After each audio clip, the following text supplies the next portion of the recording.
Gaafa dubartii sana qabanii gara isaatti dhiyeessaniim namoonni danuun ishee hadheessuudhaaf fuula Yesuus Kiristoos fuuldura ishee kaa'aniim dhagaacha harkatti baataniit akkasittiin jedhaniim ilaali barsiisaa dubartittii kanam seera Musee cabsuu isheef murtii sirraa eegnam akka seera keenyaatti seera sakaleessam nama cubbuu godhe dhagaadhaan ajjeesam jedhee barreeffameem ati yoo maal jettam moo nu gargaarteetu dhagaadhaan ajjeestaan gaaffii isaanii tureem.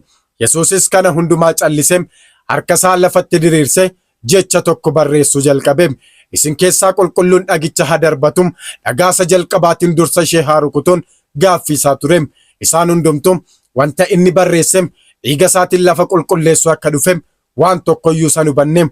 Ammas ilaali barsiisaa waa'ee dubbii kanaaf seera abboota keenyaa isa cabe har'aaf nuti murtii feenam murtii ishee barbaannam ishee ajjeesuudhaafis dhagaacha harkaa qabnam mee maaliif callista maaliif hin dubbattum seerri Musee yoo cabum garaa kan keenyaatuun gaaffii isaanii tureem.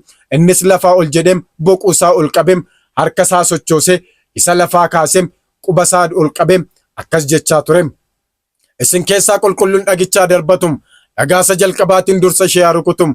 Egaa isin yaa namam kaayyoo kon beektanii akkan namaaf jecha ofiif ta'ee aarsam akkan du'atti deeme dafqa dhiigaa cobsaa kaayyoo kon beektanii lubbuu namaa oolchuuf akkan ofii du'e muka rakkoo koree akkanan rarra'e kaayyoo kon beektanii jechuudhaan gaafateem.